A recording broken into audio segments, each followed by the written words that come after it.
people to get in the car, but it's not working. Hey y'all, it's me, Lynn Daniel, here on the Buddy Zone. This is my teacher YouTube channel here on YouTube, where I talk to you about my life as a teacher. Now, I should use my little thingy. I forgot I had it. Let me see if I can put my phone in here. Well, I can't because I've got my case on here. But anyway, hi, welcome. This is the Buddy Zone, my teacher channel. And on this channel, I talk to you about my life as a teacher here on YouTube. And I've been teaching many years. And this year, when school starts, I will be teaching 9th grade English. So I'm coming to talk to you about the International Literacy Association's intensive in Las Vegas that just happened this weekend. It happened Friday and today. And I attended and I learned. It's amazing. Even though you're teaching forever and you study a lot, you always can never know everything. And I walked away with additional skills and strategies in my repertoire and abilities to examine my own personal mindset so that I can make sure that I am being equitable to all of my students, no matter what their background or their special need or whatever their identified category or whatever, you know. So it's so much involved with teaching. And I'm going to tell you, being a literacy teacher, yes, you're teaching your students how to engage with text, with, you know, forms of written things. Written knowledge, information. It doesn't have to be written. It can also be in the form of a videotape or just communication, you know, various forms of written communication, spoken communication. Okay, so I'm going to show you one thing that I won today. I won this book here from the author, Oczkus. I think that's how she pronounces her name. She's an awesome educator, energetic, high energy, engaging, and just inspirational, really. You know, we spent, I know it was 2 hours in there. It went so fast. I was like, we're leaving already? But she gave me this book. I didn't get it signed, but we did take pictures. Close reading with paired texts. And this is the secondary level, so it will work well with high schoolers, freshmen.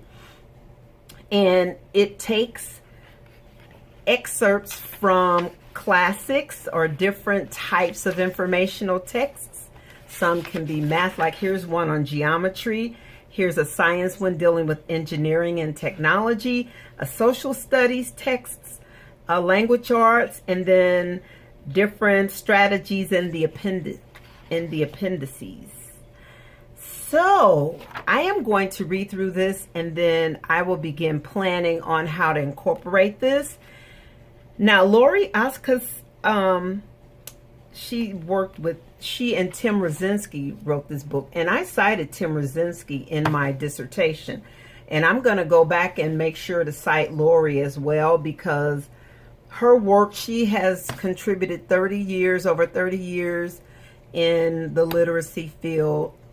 And it's just amazing to see her level of energy. She is still enthusiastic about reading and learning, instructing students on how to read and using fun, engaging, game-like strategies. And let me show you what she taught us, like foldables. I've done foldables for years, but this is a different one. So this one, she's looking at the big four, or the Fab Four, she calls them. These are 4 strategies that students use to understand the text and to engage with the text on a deeper level and not just a surface level. So you make this little window, or what does she call it? she called it like the 4 strategies. So you're predicting, questioning, you're clarifying, and you're summarizing. And then you see how I folded the paper into 3s to make the little door, the 2 doors, and then you gently tear it to make the windows. And then, so in the prediction window, you open it and you will write, I think I will learn, and then you write something there that you think the text is going to talk about. And see, before you even do that, before you even write anything, of course you have to look at the text. So let's just say we would be using this Frankenstein text from this resource. And then so you have the students to use their 2 fingers, their 2 pointy fingers on both hands, and just quickly scan the text, skim it. You can do, she called it whisper, skim, scan. So as you're scanning it or skimming through the text and scanning it with your eyes, you're whisper reading it very quickly though. You're not reading the whole thing. You're just picking up like bold print words or vocabulary words or long words that look lengthy, multi-syllabic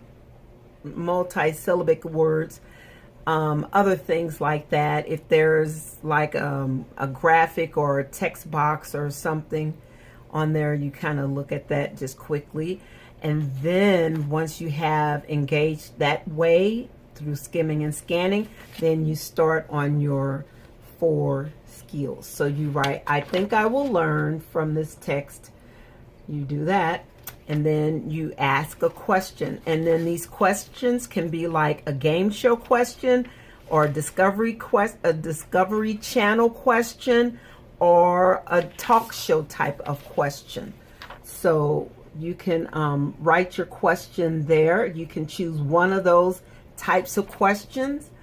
Like a quiz question would be one of the game show types of questions. A wonder question, like I wonder what is going to happen or something, that would be like a Discovery Channel question.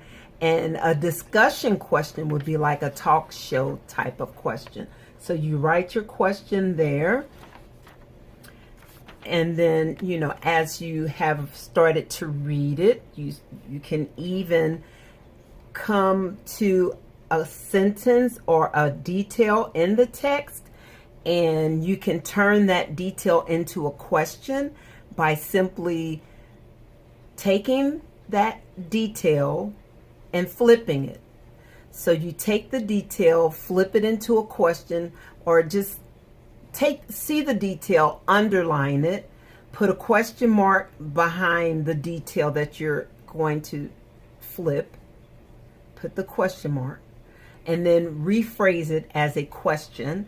And then that way it will help you. You can either answer the question yourself, write an answer on the paper or in here or something, or write the question on here and then answer it, or be able to find the answer in the text. And then, or you can just ask your neighbor that question to help them to improve their comprehension. So that's the questioning technique. And then on your clarifying, so clarifying is, she did a model of Clara clarifier, and Clara puts on these big old sunglasses, and her job is to make everything clear. Okay, so and she used these 2 hand motions with both hands like karate chops, and she said this is her signal to students using both hands that, okay, if you come across a word or a detail or a sentence or something in this paragraph that you are not clear about, that I don't get this, or I don't get this word, I don't get what this sentence is saying to me, I don't understand this part or this page, or, you know, something, I don't understand this chapter where this occurred, so I am going to do what to get a better understanding of it.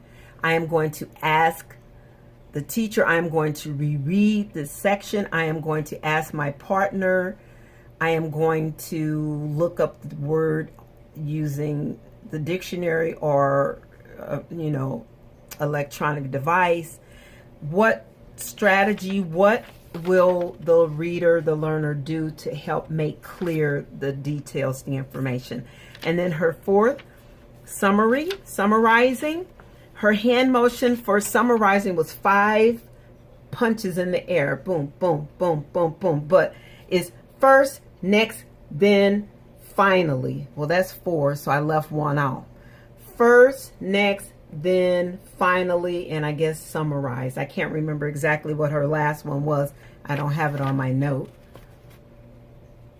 But I can clarify this by looking on her videos. She has videos on Vimeo, and she has these, they can clear up any questions you may have or provide further support since, you're no longer in the workshop. So if you need further support, go to Lori Oczkus Vimeo page and look at the video. So anyway, she does the 5 fist punches.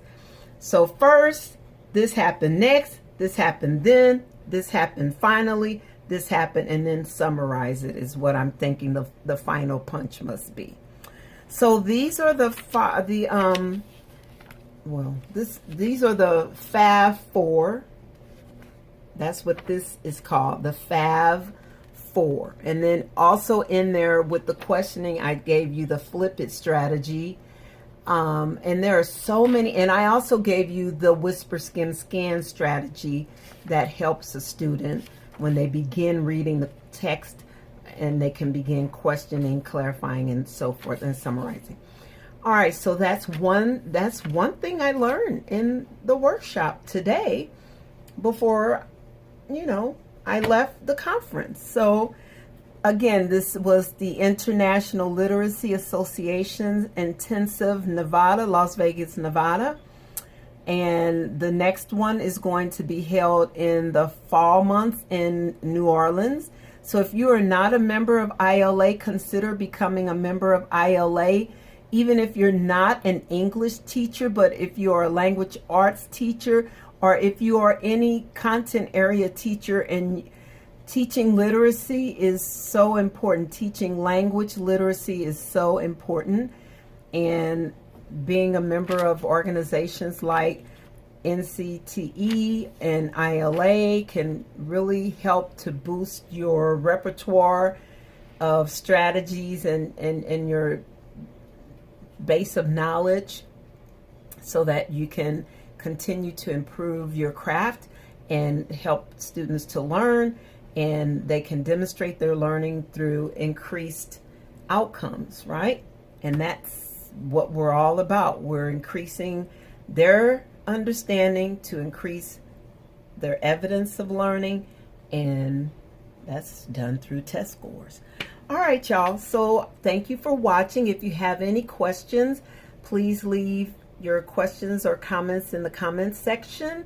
And let me know, are you a member of ILA? And if not, would you consider becoming one? All right. Be blessed. Bye.